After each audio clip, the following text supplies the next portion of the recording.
Hello and welcome back to our channel. तर 3 ते 4 दिवसांचा गॅप घेऊन मी आज लॉंग व्हिडिओ घेऊन आलेली आहे तुमच्यासाठी। तसे मी शॉर्ट व्हिडिओ टाकतच होती, चॅनलवर गॅप नव्हताच घेतला मी, त्यालाही तुम्ही छान पसंती दर्शवताय। तर असेच सोबत राहा आणि लॉंग व्हिडिओला सुद्धा पाहत जा। छान छान व्हिडिओ मी तुमच्यासाठी बनवण्याचा प्रयत्न करते आणि तुमच्यासाठी 2 गुड न्यूज आहेत। पहिली गुड न्यूज की मी इकडे बनवते मसाला पराठा, तो स्वरासाठी। तर स्वरा तब्बल महिनाभराने घरी आलेली आहे, म्हणजे आम्ही तिकडे गेलो होतो तुम्हाला माहिती, त्याच्यानंतर मी निघून आले 23-24 तारखेला आणि ती तिकडेच राहिली कारण तिला सुट्ट्या होत्या। सो तीही आलेली आहे, म्हणजे मला जरा रिलीफ, कारण मी एकटीच बोर झाले होते भूतासारखी घरामध्ये। आणि दुसरी गुड न्यूज आहे ती म्हणजे लवकरच आपल्या चॅनलवर म्हणजे येत्या 2-3 दिवसातच आईस्क्रीम क्लास सुरू करणार आहे मी। फ्री असणार आहे, नॅचरल आईस्क्रीम क्लास मी करणार आहे। ॲक्च्युली फेसबुकवर माझा तो क्लास आहे, पण तो पेड क्लास आहे। मी मागच्या वर्षी का त्याच्या मागच्या वर्षी घेतला होता आणि म्हटलं जाऊ दे, आता आपण यूट्यूब करतोय या चॅनलवर, तर मी फ्रीमध्ये तुम्हाला तो क्लास देणार आहे सर्वांना। तर ज्यांना शिकायची इच्छा आहे, ज्यांना आईस्क्रीम स्वतः घरी बनवून आपल्या मुलांना खाऊ घालायची आहे, नॅचरल, अगदी प्रिझर्वेटिव्ह नाही, CMC GMS पावडर काहीच नाही, त्याच्याशिवाय करणार आहोत आपण। तर तो क्लास करायचा असेल तर नक्की सबस्क्राईब केलं नसेल सबस्क्राईब करा, याही व्हिडिओला लाईक करा आणि तेही व्हिडिओ पहा। ज्यांना गरज आहे, ज्यांना आईस्क्रीम शिकायची आहे, तुमच्या ओळखीत कोणालाही त्यांनाही आपल्या चॅनलबद्दल सांगा आणि सबस्क्राईब करायला सुद्धा सांगा। ओके, तर आता इकडे नाश्ता वगैरे तिला देते आणि आज मी करणार आहे माझा ड्रेस कटिंग। तर पाहूया आता पुढे। स्वरा आलेली आहे परत महिनाभर राहिलेली। हा म्हणजे आता 11-12 दिवस मी होते तुझ्याजवळ, त्याच्यानंतर 11 दिवस 9 दिवस इडियट फेलो। ओके ठीक आहे, 9 दिवस तर 9 दिवस खा आता। खूप दिवसांनी माझ्या हातचा नाश्ता, चहा, पोळी, लच्छा पराठा। चला, तर आज भरपूर दिवसांनी ठरवलेलं आहे की आपण एक ड्रेस कटिंग करूया। मी तुम्हाला एका ब्लॉगमध्ये माझा ड्रेस दाखवला होता, खोपोलीवरून मी जे सामान आणलं होतं, तर मेहता आंटीने मला तो ड्रेस दिला होता, तर त्याची आज आपण कटिंग करूया। तर ड्रेससाठी मी माझ्या मापाचा हा व्हाईट कलरचा कुर्ता घेतलेला आहे। आता त्याचं माप घेऊन, म्हणजे आपण दोन्ही घेऊ शकतो, आपलं बॉडीचं मेजरमेंट पण घेऊ शकतो किंवा कुर्त्यावर, तर मी आज कुर्त्यावर घेणार आहे आणि मग कटिंगला सुरुवात करते। चलो, ड्रेस कटिंग तर मी तुम्हाला दाखवणारच आहे, बट त्याआधी मी तुम्हाला मेजरमेंट कसं घ्यायचं आहे ड्रेसवर तर ते तुम्हाला दाखवते, कारण तेच सगळ्यात महत्त्वाचं आहे। ही जर मापं चुकली तर आपला टोटल ड्रेस चुकणार आहे। तर आता ज्यांना मापं घेता येत नाही त्यांच्यासाठी इथे एक टिप्स सांगते की तुम्ही उलट दिशेने, म्हणजे आपली आतली बाजू जी असते कपड्यांची, तर ती घ्या। परफेक्ट जो ड्रेस बसतो आहे तो आधी घालून बघा कटिंग करण्याच्या आधी, म्हणजे तो ड्रेस घालून बघा जो मेजरला घेणार आहेत तुम्ही, आणि आतल्या बाजूने घ्या। शिलाई मार्जिन असते जर तुमचा ड्रेस शिवून आलेला आहे। आता हा ड्रेस रेडीमेड आहे, तर तुम्ही इकडे पाहू शकता फक्त अर्धा इंचच इकडे मार्जिन आहे, तर आपल्याला निदान 1.5 ते 2 इंच दोन्ही बाजूला मार्जिन हवी आहे। तर मी जनरली कटिंग करताना उलट बाजूने घेत नाही, कारण आता सवय सुद्धा झालेली आहे, माहीत आहे। सो सरळच कापड ठेवते आणि त्यानुसार मेजरमेंट करते। अर्थात आता कोणी शिवून ड्रेस जास्त घालत नाही, मीही हा बऱ्याच वर्षांनी मी स्वतःच्या हाताने शिवणार आहे, बट सगळ्या गोष्टी माहीत आहेत, ते काही विसरलेले नाहीये। तर आता मी एक बुक घेतलेली आहे सगळ्यात पहिल्यांदा, आणि माझा कुर्ता जो मला परफेक्ट बसतो त्याच्यावर मी आता जे आपल्याला मापं लागणार आहेत भरपूर सारी, तर ती स्वराला लिहायला सांगते मी मेजर करून, आणि तुम्हाला सांगते की ती मापं कशी घ्यायची आहेत। तर पहिले घेऊया आपण चेस्टचं माप, छातीचं माप। तर जिथे आपली हाताचं बगलेचा आतला भाग असतो, शिलाई एंड होते आपली, तर तिथून घ्यायचं आहे, तिथलं दोन्ही टोकं धरायची आहे, थोडंसं ताणून घ्यायचं आहे, कारण आपण घातलं की ड्रेस थोडासा ताणला जातो, तर त्यामुळे थोडंसं ताणून घ्यायचं आहे।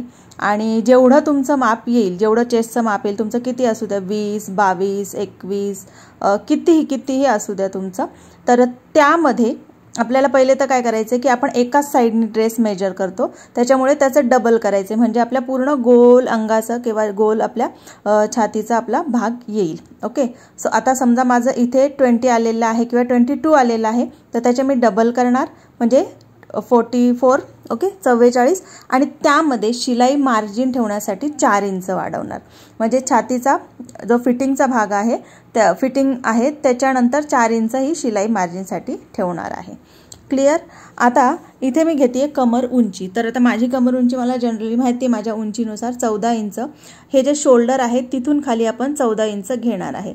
आता ड्रेसचा कर्व बघायचा आहे की गोल शेप जो आहे ना थोडासा आत जातो बघा कमरेच्या तिथे, तर तिथे त्या पॉइंटला असते आपली कमर उंची आणि तिथूनच लगेच आडवा भागामध्ये इथे तुम्हाला मार्किंग दिसत असेल ती आहे आपली कमर। ओके, कमरेचा भाग जनरली 13-14 पर्यंत उंची असते, फारच उंच मुली असतील तर 15 पर्यंत कमर उंची ही ठरली जाते। किंवा तुम्हाला समजत नसेल तसं तर तुम्ही आपली ब्लाऊजची जी उंची असते ना तर ती उंची कन्सिडर करायची आहे ड्रेससाठी सुद्धा, आणि तिथला भाग थोडासा मग आपला गोलाकार आतमध्ये जाणार आहे। ओके, तर आता कमर सुद्धा आपण जसं छाती मेजर केली, एकदा पहिले कमर उंची घ्यायची आणि तिथून मग आडवं टेप लावून घ्यायचं आहे, पूर्ण घ्यायची कमर, पुन्हा तिला डबल करायची आणि त्यामध्ये 4 इंच मिक्स करून लिहून घ्यायचं। शोल्डर पासून सरळ खाली घ्यायचं आहे आपल्याला उंची। ओके, तर आता इथपर्यंत तुम्ही पाहू शकता घेरपर्यंत घेतली आणि त्यामध्ये प्लस करायचे आहेत 2 इंच, कारण ते आपल्याला कट फोल्डिंगला जाणार आहेत। ओके, तर आता इथे मी कमर सुद्धा मेजर करून घेते। तर अशा प्रकारे आता याचं मी करणार डबल आणि त्यामध्ये 4 इंच मेजर करून घेणार आहे। आता जिथे हात जोडतात त्या भागाला म्हणतात मुंडा, तर तो ॲक्च्युली छातीच्या मापानुसार असतो। म्हणजे समजा आता 44 वगैरे छाती आहे फिटिंगची, तर आपल्याला 6.5 ते 7 इंचाचा मुंडा जिथे आपण हात जोडतो तो घ्यावा लागतो, गोल बाजू जिथे बाही जोडतो तिथे, तर तो मी घेते 7 इंच आता माझ्यासाठी। आणि शोल्डर सुद्धा छातीच्याच हिशोबावर असतं, कारण तशा तब्येतीवर म्हणजे ठरतं की शोल्डर किती घ्यायचं आहे। तर आता माझ्यासारख्या मुलींना बायांना 7 पर्यंत 6.5 ते 6.75 पर्यंत शोल्डर घ्यावं लागतं। ओके, आणि त्यानंतर आपण आता जिथून शोल्डरवरून खाली कमर उंची मोजलेली आहे तर पुन्हा शोल्डरला टेप लावून, आपला मेजरिंग टेप लावून जिथे आपले कट्स ओपन होतात, कुर्तीचे जे कट्स असतात तर त्याचंही एकदा मेजरमेंट घ्यायचं आहे। तर साधारण मला 22 वगैरे कट्स लागतात, मला जास्त वर कट आवडत नाही, तर ते मी इथे मार्किंग करून घेते। हे मी तुमच्यासाठी दाखवते की प्रत्येक माप आपल्याला घ्यावं लागतं मेजर करताना, तिकडे आपल्याला कटिंग करताना। ओके, तर आता आपण पुढील गळा मागील गळा तो तुमच्या अंदाजे घेऊ शकता, साधारण 6चा 6.5चा गळा इनफ होतो पुढील गळा। आणि तुम्हाला बंद गळा शिवायचा असेल मागे तर 2 इंच ठेवायचा नेहमी। त्याच्यानंतर जर तुम्हाला मोठा गळा ठेवायचा तर तो तुमच्या मनाप्रमाणे तुम्ही कितीही मोठा ठेवू शकता। हात आता मेजर करू आपण बाही, तर जिथे शिलाई आपली येते ना तिथून खाली यायचं आहे। काही जण गळ्यापासूनच घेतात शोल्डरपासून, तर ते चुकीचं आहे। जिथे आपले हात जॉईंटची शिलाई असते तिथून खाली लांबी रुंदी आपल्याला घ्यायची आहे। ओके, तर ही सगळी मापं असतात कुर्त्यासाठी। आता शेवटचं माप म्हणजे घेर। घेर आपल्याला किती लागतोय तो जर तुम्हाला अंदाजे घ्यायचा असेल तर तोही घेऊ शकता किंवा मग मोजून ठेवा। तर आता मी फोल्ड केलेला आहे ड्रेस आपला, एक घडी घातलेली आहे आणि त्यानुसार खालची बाजूही मोजून घ्यायची आहे। अर्थात आता आपला कापड किती आहे त्यानुसार पण ठरतं की घेर किती घ्यायचा आहे। ओके, तर अशा प्रकारे खालचा घेर मोजून घ्यायचा आणि त्यामध्ये 1.5 इंच वाढवायचे आहेत फोल्डिंगसाठी। आपले कट्स जे फोल्ड होतात ना त्यासाठी 1.5 इंच वाढवायचे आहेत। तर आता ऑलमोस्ट आपली सगळी मापं झालेली आहेत। आय होप तुम्हाला इथपर्यंत मेजरिंग कळलेली असेल। आता आपण वळूया कटिंगकडे। ओके, तर हा मी अस्तरचा ड्रेस शिवणार आहे, याला अस्तर आहे ड्रेसमध्येच। तर रेग्युलर जर ड्रेस शिवत असाल तुम्ही विदाऊट अस्तर तर डायरेक्टली आपल्याला मेन जो क्लोथ आहे तो कापायचा आहे। बट अस्तरचा ड्रेस शिवताना पहिल्यांदा अस्तर कापून घ्यायचं आहे, म्हणजे लायनिंग कटिंग करून घ्यायची आहे आणि त्याच्यानंतर तीच लायनिंग आपल्या मेन ड्रेसवर ठेवून तो कट करायचा आहे। तर 4 पदर घडी घालायची आहे आणि त्यानंतर आपण जेवढे मेजरमेंट लिहून ठेवलेले आहेत तर ते घ्यायचे आहेत। आता अस्तर जे आहे ते मेन ड्रेसच्या उंचीपेक्षा आतमध्ये 5 इंच तरी वरती हवं, जास्त खाली आलं तर ते ड्रेसच्या खाली अस्तर दिसेल। ओके, तर 4 ते 5 इंच वरती हवं अस्तर। आता मी पहिले किनारीला किनार जोडून कापड ठेवलं होतं, बट त्याची उंची खूपच कमी होते, तसंच ठेवलं जातं बट त्याची उंची खूप कमी होतीये, म्हणून मी आता हे कापड उभं ठेवलेलं आहे जेणेकरून मला व्यवस्थित उंची मिळेल। ओके, तर अशा प्रकारे 4 पदर ठेवलेलं आहे। थोडंसं क्रॉस हे कापड आहे आणि सिल्कचं आहे त्याच्यामुळे थोडंसं ताणलं सुद्धा जातं। तर चंदेरी टाईपमध्ये हा ड्रेस आहे, खूप सुंदर ड्रेस आहे, बट त्याचं अस्तर जे आहे ते थोडंसं ताणलं जाते, तर त्याला मी व्यवस्थित करते। तुम्ही बिगिनर्स असाल तर मोतीपिन मिळतात त्या सगळीकडे व्यवस्थित एकदा घडी घालून घ्यायच्या, इस्त्री मारून घ्यायची कपड्याला आणि मोती पिन्स लावून घ्यायच्या, म्हणजे अजिबात ते कापड तुमचं हलणार नाही. हे प्रिकॉशन घ्यायचं आहे. आणि आता आपण टाकूया आपलं मेजरमेंट. तर मीही आता थोड्या पिन लावून घेतलेल्या आहेत आणि 4 पदर आता ही घडी घातलेली आहे. बंद बाजू माझ्या साईडला आहे, पूर्णपणे दोन्ही बाजूचा कपडा जो बंद आहे आणि ओपन बाजू ही या दिशेला आहे, म्हणजे उलट्या बाजूला. ओके, तर आता मी शोल्डर टाकलेला आहे इथे 6.5 इंच. त्यानंतर लगेचच इथे घ्यायचा आहे जो आपला गळा ओपन असतो तो 2.5 ते 2.75 इंच तब्येतीनुसार तो आपल्याला घ्यायचा आहे. जिथे शोल्डर टाकलेला आहे तिथून खाली मी 7 इंच मुंडा म्हणजे जिथे आपल्याला बाही जोडायची आहे तो भाग घेणार आहे. इकडूनही सेम माप घ्यायचं आहे, कमी जास्त व्हायला नको.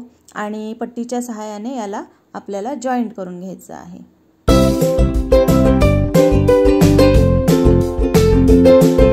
मुंड्याच्या भागाची सरळ मार्किंग करून झाल्यानंतर आता आपल्याला छातीचा चौथा भाग घ्यायचा आहे. जे काही मेजरमेंट असेल, समजा तुमची छाती असेल 40 इंच तर त्याचा चौथा भाग म्हणजे 10 इंच. तर बंद बाजूने मुंड्याची जी रेष आहे जिथे संपते त्या लाईनमध्ये आपल्याला घ्यायचा आहे छातीचा चौथा भाग. तर तिकडे तुम्ही पाहू शकता मी अशा प्रकारे घेतलेला आहे आणि पट्टीने तिथपर्यंत मार्किंग केलेली आहे. क्रॉस आपल्याला 1 इंच घेऊन अशा प्रकारे गोल असा शेप देऊन घ्यायचा, गोल असा शेप देऊन घ्यायचा आहे. ओके, आणि गळ्याला आपण तिकडे घेतलेला आहे 2.5 इंच गळा रुंदी आपली, तिथून खाली आपला पुढील गळा येईल. तर मी इथे अंदाजे 6 इंचाचा 6.5 पर्यंतचा गळा टाकते. त्यालाही चौकोनी करून घ्यायचं आहे आणि तिथे अर्धा इंचाची मार्किंग करून घ्यायची आहे. मी गोलच गळा सध्या तरी डिसाईड केलेला आहे. जेव्हा मी ड्रेस शिवायला बसेल मी तेव्हा ड्रेसच्या गळ्याची कटिंग करेल, बाकी कटिंग आपली आत्ताच होऊन जाणार आहे. ओके, कारण मग नंतर परत कापड हलतं, इकडे तिकडे जातं, त्याच्यामुळे मी गळा नाही कापत, फक्त आपल्याला साईडनी कटिंग करून घ्यायचे. आता इथे शोल्डरला आपण एकदम वरती घ्यायचं आहे, काहीच जागा सोडायची नाही. तर बंद बाजूने घ्यायची. मी सांगितली तुम्हाला कमर उंची 14, तर ती मी इथे घेते आणि इथे आपल्याला एक आडवी लाईन मारून घ्यायची आहे, ती असणार आहे आपली कमर. ओके, आता जेवढा आपण छातीचा भाग घेतलेला आहे जेवढा असेल तेवढा तेच आपलं कमरेचं माप घ्यायचं आहे आणि आतमध्ये फक्त 1 इंच जायचं आहे. आता इथे आपलं छातीचं माप आहे, पूर्ण बॉक्स तयार झाला आणि 1 इंच आतमध्ये आणि तिथे तुमची येणार आहे क्रॉस लाईन. ओके, म्हणजे जिथे आपला गोलाकार भाग थोडासा आतमध्ये जातो ना कमरेचा, तर ती लाईन इथे येते. जे शिवणकाम करतात त्यांना नक्कीच समजत असेल. ओके, आणि खोपोलीमधून मला जे कोणी पाहत आहे त्यांच्यासाठी सांगते की खोपोलीमध्ये तुमच्यासाठी माझी जी मम्मी आहे ती गेले 25-30 वर्ष झाली शिवण क्लास घेते, तर नक्कीच तुम्ही तिच्याशी कॉन्टॅक्ट करू शकता. ओके, तर आता इकडे आपला हा बॉक्स तयार झालेला आहे. स्लीप आपली जशी तयार झालेली आहे तशी शोल्डर, गळा, मुंडा, कमर उंची या सगळ्या गोष्टी आपल्या झालेल्या आहेत. आता शोल्डरची जी लाईन आहे तिथून खाली मी कट उंचीची ही मार्किंग करून घेतलेली आहे. म्हणजे आपल्या ओपन जे असतं सीटपासून खाली जे ओपन भाग असतो कुर्त्याचा, कट्स म्हणतात त्याला, तर त्याची पण मार्किंग करून घेतलेली आहे. आणि आता हे सगळं होणार आहे जॉईंट. तर जॉईंट करण्याआधी आपल्याला घेर मोजायचा आहे. तर इथे मी आता जो ड्रेस आहे, ड्रेसचा कापड आहे त्याचाच घेर डायरेक्टली मोजून घेतलेला आहे आणि 1.5 इंच थोडंसं पुढं सोडायचं आहे फोल्ड करण्यासाठी. तर हे कापड थोडंसं कमी जास्त आहे त्यामुळे मी थोडंसं ॲडजस्टमेंट इकडे करते. नाहीतर घेरचं माप घ्यायचं आणि कमर उंचीपासून सरळ खाली यायचं आहे त्याला, सीट उंचीपासून त्याला सरळ खाली क्रॉसमध्ये जॉईंट कर द्यायचं आहे. ते तुम्ही आता पुढे पहा. आता सगळ्या ड्रेसची पूर्ण मापं आपली टाकून झालेली आहे. तिथे गळा, शोल्डर, मुंडा, त्यानंतर कमर उंची. गळा आत्ता कापणार नाही आहे हे मी तुम्हाला आत्ता सांगितलं आहे. तर आपल्याला मुंड्याकडून कटिंग करत यायचं आहे इकडून गोलाकार आणि मग खाली कमरकडे जायचं आहे. बाय द वे मी तुम्हाला आता सांगू इच्छिते की मी हा जो ड्रेस माझ्या स्वतःसाठी शिवते, मला जास्त असे फिटिंग टाईट ड्रेस आवडत नाही. तर मी कटिंग करताना थोडंसं बाहेरूनच कटिंग करणार आहे. जी मी क्रॉस लाईन घेतलेली आहे ती नाही करणार. जर मी तशी कट केली तर एकदम फिटिंगमध्ये कमरेत आणि छातीमध्ये ड्रेस बसेल, तर मला तसे ड्रेस आवडत नाही. त्याच्यामुळे मी तुम्हाला कटिंग तर म्हणजे मेजरमेंट तर प्रॉपर दाखवलेलं आहे, फक्त मी थोडीशी कटिंग बाहेरून करेल जसं की तुम्ही आत्ता पाहताय, जेणेकरून मला कम्फर्टेबल ड्रेस बसेल आणि जसं मग मला ते फिटिंग हवं आहे तसं मग मी करून घेईल. ओके, सो ज्यांना हेवी बॉडी आहे किंवा माझ्यासारखे आहेत ज्या, तर त्यांनी नेहमी ना थोडासा अर्धा इंच ड्रेस लूज शिवून घ्यायचा. जरी तुम्ही बाहेरून शिवताय तरी सांगायचं त्यांना अर्धा इंच लूजच ठेवा, जेणेकरून आपली जो बॉडी असते ती अशी चित्रविचित्र दिसणार नाही, कम्फर्टेबल ड्रेस आपल्याला बसू शकतो. ओके, सो आता इकडे मी कटिंग करून घेतलेली आहे आणि खालच्या बाजूला घेरला 1.5 इंच वरती जायचं आहे, जेणेकरून घेरची जी टोकं आहेत ती अशी खाली लोंबणार नाहीत. तर त्यासाठी ही 1.5 इंचाची कटिंग केलेली आहे मी खालच्या बाजूने घेरची. ओके, आता हे जे सिल्कचं कापड आहे किंवा अस्तर आहे मी कटिंग करून घेतलेलं आहे, त्याला असंच्या असं आपल्या मेन क्लोथवर, मेन जो ड्रेस आहे त्यावर ठेवायचं आहे. तुम्ही एक पार्ट जरी ठेवला तरी चालेल, सेम कटिंग आहे.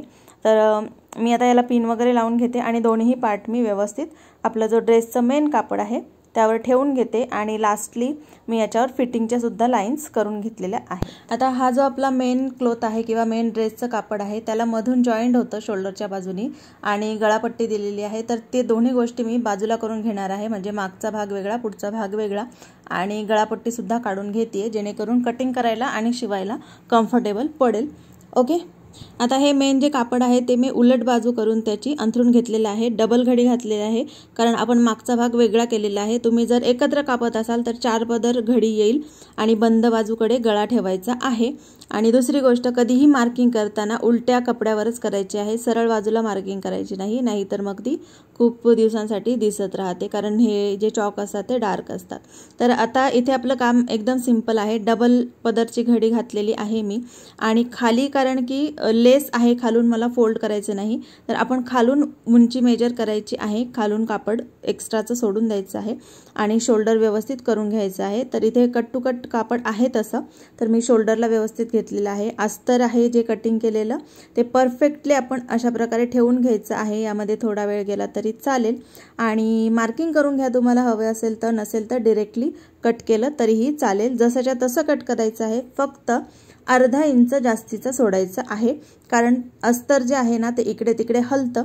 तर त्याच्यामुळे जेव्हा आपण कटिंग करू तेव्हा थोडंसं या अस्तरपासून लांब धरून अर्धा इंच कटिंग करायचं आहे, जशी मी आता व्हिडिओमध्ये करते त्याप्रमाणे.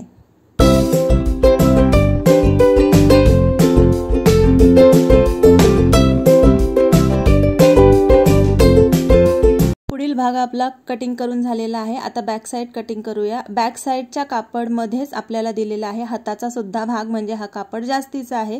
तर जेवढं आपल्याला लागते तेवढीच अशा प्रकारे एक म्हणजे डबलचा फोल्ड मारून घ्यायचा आहे आणि त्यावर जो आपण मेन आपला ड्रेस ठेवलेला आहे ना कटिंग केलेला तो ठेवायचा आहे, कारण आता आपल्याला अस्तर नाही इथे कटिंग करायला ठेवायचं, मेन ड्रेस ठेवायचा आहे, जेणेकरून परफेक्ट दोन्ही बाजूचं मागचं पुढचं हे माप येईल. सो आता ती मी कटिंग करून घेतलेली आहे आणि आता लास्ट आपला राहिलेला आहे हात कापायचा. तर आता आपण बाही कटिंग करून घेऊया. हाताची कटिंग किंवा बाही कटिंग करण्यासाठी पुन्हा आपल्याला इथे 4 पदरची घडी घ्यायची आहे. सिंगल सिंगल हात कटिंग करायची नाही, तर हात वर खाली होऊ शकतो. तर इकडे थोडासा माझ्याकडे कपडा क्रॉस आहे, तर आता मला यामध्ये सुद्धा ॲडजस्टमेंट करावी लागणार आहे. उंची पुरणार नाही तर पुढे मी लेस किंवा दुसरा जॉईंट देईल, बट वरच्या भागाची कटिंग मी तुम्हाला प्रॉपरली दाखवणार आहे. तर बंद बाजू मी माझ्याकडे ठेवलेली आहे, ओपन साईड तुमच्याकडे आहे. तर इकडे तुम्ही पाहू शकता 4 पदर आहेत, 2 ओपन आणि बंद 2. ओके, अशा प्रकारे 4 पदर घडी. तर बंद बाजूने घेतलेली आहे मी उंची. आता यामध्ये जेवढी मावती आहे तेवढी, तुमची जेवढी हाताची उंची असेल तेवढी घ्या. सरळ असं म्हणजे आडवं रेष मारून घेतलेली आहे मी. आता छातीच्या घडीचं मेजरमेंट कसं घ्यायचं, तर हाताच्या घडीचं मेजरमेंट कसं घ्यायचं, तर छातीचा जो आपला चौथा भाग असतो ना, एकदम सिंपल सांगते, तर खूप कठीण सांगायचं झालं तर छातीचा 8वा वगैरे भाग घ्यायचं. तर तसं काय करायचं आपल्याला नाही आहे. आपली जी छातीची घडी असते तिला हाफ करायचं. समजा तुमची छातीची घडी 10 आहे, तिचं हाफ करा, म्हणजे किती झालं 5, आणि त्यामध्ये प्लस 3 ते 3.5 इंच मोजायचे आहेत आणि हाताची घडी टाकायची आहे. सिंपल.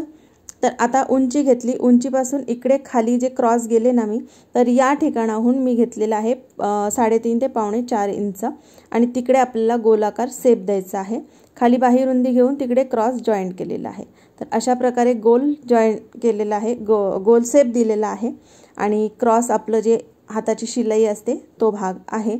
आता ओपन करून आपल्याला दोन्ही हातांच्या एकाच बाजूला, म्हणजे आपला जो पुढच्या साईडचा खोलगट भाग असतो ना हाताचा, तर त्यासाठी आपल्याला या हाताला सुद्धा खड्डा द्यावा लागतो, म्हणजे या भाषेत तसंच म्हणतात. सो अशी कटिंग करावी लागते खोलगट. तर ती केलेली आहे आणि हे झाली आपली हाताची कटिंग. ओके.